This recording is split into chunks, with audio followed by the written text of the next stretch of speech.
diz que é o pioneiro número 1 de Brasília. Conta pra gente como é que o senhor ouviu falar de Brasília, da construção de Brasília, mas parece que o senhor veio antes. Conta como é que foi essa história de o senhor vir aqui para o Planalto. Ao contrário, eu é que falei da antiga Veracruz, proclamada pelo nosso amigo da história da Fundação de Brasília, o general Pessoa. Foi ele, antes da Fundação de Brasília, com quem tratamos no Rio de Janeiro, quando eu recebi as ordens espirituais das estrelas para fundar a capital, para fundar a cidade Fraternidade Universal, que depois, como fundação eclética, o povo apelidou de Cidade Eclética. Muito antes, em 1955, quando nos preparávamos no Rio de Janeiro, por ordem das estrelas, para marcharmos para o Planalto Central do Brasil, atualmente, que era Planalto Central de Goiás. E hoje, porque está aí, dentro de Goiás, a capital federal, naturalmente tomou o nome, muito justo, de Planalto Central do Brasil, Distrito Federal. Assim como o Marechal José Pessoa Cavalcante, tratamos do sonho de Dom Bosco que ninguém mais falava. E fui eu que publiquei, e depois foi repetido pelo Diário de Notícias, em segunda mão, a lembrança das profecias de Dom Bosco, naquela principalmente em que ele falava das coordenadas geométricas, latitude e longitude, que consagraria o marco histórico previsto para a cidade que seria a cidade da esperança e a cidade da paz. Cheguei aqui com a primeira caravana de poucas pessoas, a 2 de janeiro de 1956, a segunda em abril do mesmo ano, a terceira em julho do mesmo ano, a quarta em setembro do mesmo ano e a quinta no dia 4 de novembro, que amanhã estaremos desfilando com a quinta caravana, lembrando a nossa chegada para a fundação da pedra fundamental da cidade Fraternidade Universal, Fundação Eclética, que o povo consagrou, o povo da rua, como se diz, Vox Populi, Vox Dei, cidade eclética na língua do povo. Aqui cheguei, no dia 4 de novembro, instalamos 76 barracas e aí instalamos as 300 famílias que chegaram comigo na quinta caravana de trem direto do Rio de Janeiro a Anápolis e de Anápolis e ônibus e automóveis aqui na antiga fazenda Campo Limpo, que compramos, graças a Deus, com os nossos tostões do bolso, para fundar a cidade que hoje aí está, com a estrada histórica que bloquearam para não passar mais aqui. Qual o sentido das estrelas, que as estrelas dão, a mudança da capital do Rio de Janeiro para o Planalto Central?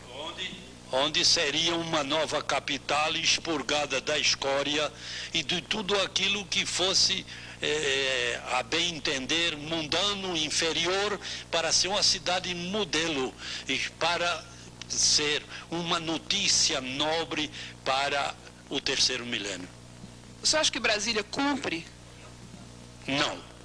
Não porque está tão poluída como o Rio de Janeiro.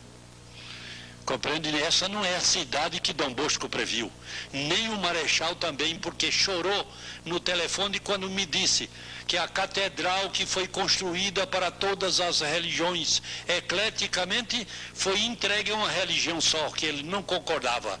Compreende que devia ser a imagem como o mestre Iocanã imaginou o Planalto Central do Brasil, ecleticamente para todos unidos pelo bem da humanidade.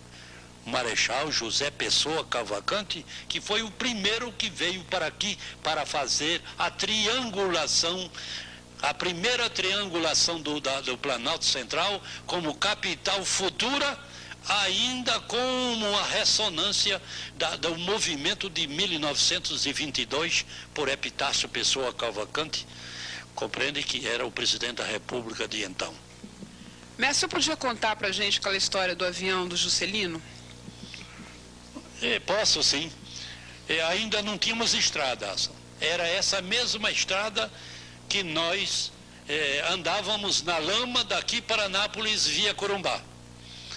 E eu fui fazer compras em Corumbá Corumbá e Anápolis, porque aqui não existia nada, não tínhamos comércio, só tinha o nosso. E o nosso era pauperíssimo, só tinha o necessário para abastecer as coisas da semana, compreende? E estava em Anápolis, eu me hospedava no Palace Hotel na Praça Bom Jesus, quando no jantar, mais ou menos depois de 21 horas, batendo papo com as autoridades, com os amigos de Anápolis, chegava o prefeito com a Assembleia Legislativa, dizendo que a Rádio Carajá estava anunciando, e dizendo assim, berrando, através do microfone, que o avião do presidente Juscelino estava em dificuldades porque não pôde pousar em Goiânia naquele momento às 10 horas da noite, e estava rodando para gastar a gasolina e pousar de barriga com trem de aterrissagem recolhido ao amanhecer, depois de gastar todo o combustível.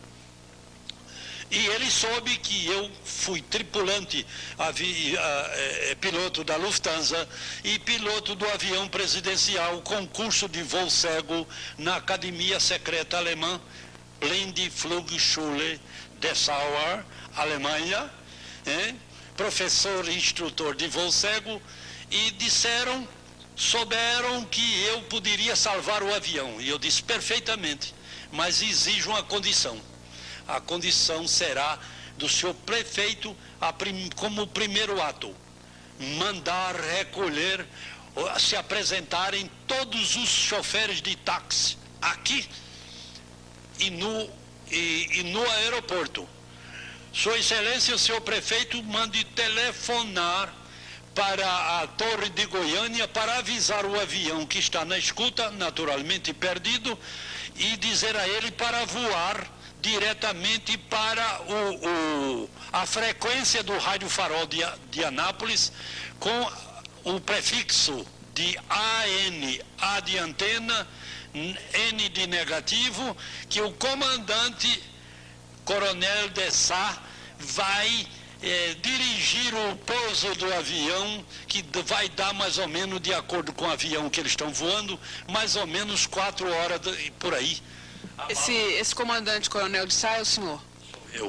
Fui eu, hoje eu não sou mais nada, sou coisa nenhuma. E comecei na Lufthansa lavando roda de avião. É o fruto do esforço do brasileiro cabeça chata que luta do começo ao fim. Mestre, aí o senhor salvou o avião? Fui para o aeroporto, fomos todos para o aeroporto, os táxis se apresentaram, mandamos arranjar os táxis para caçar lata de gasolinas vazias, de combustíveis, para botar estopa, botar querosene, iluminar a pista, e às 4h40 o avião pousou. Eu dei a posição dei a nossa posição para eles, a situação da visibilidade vertical ou horizontal, altitude das nuvens, visibilidade horizontal, e dizendo que tínhamos 15 quilômetros de visibilidade e tudo pronto para pousar. Botei 2 caminhões na cabeceira da pista, a 10 metros da cabeceira da pista, e botei dois carros Jaguar no fim da pista, que são famosos pela força dos seus faróis. Iluminamos a pista mais ou menos, que dava perfeitamente, não perfeitamente como um aeroporto eletrônico, mas que dava para o comandante pousar tranquilo numa pista encascalhada, como eu pouso em qualquer pista do mundo, quando não há aeroporto asfaltado. Bom, então pousamos. O avião pousou com a orientação e a frequência do nosso rádio farola apenas, sem radar, sem coisa nenhuma, que nada disso existia, sem o famoso ILS de hoje.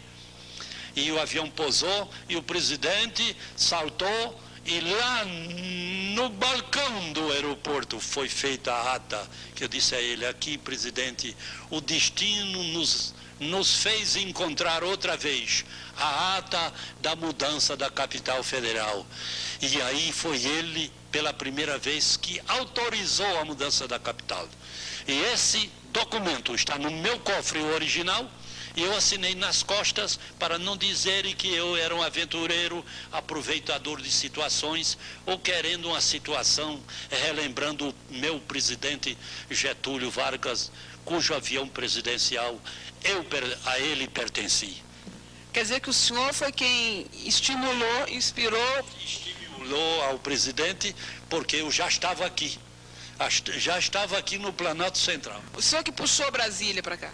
Puxei Brasília para cá, exatamente. E lutei, me chamaram de maluco e outras coisas, como sempre, menospreza os homens da sua própria terra, e como Cristo disse, não é novidade nenhuma, ninguém é profeta em sua terra, ninguém...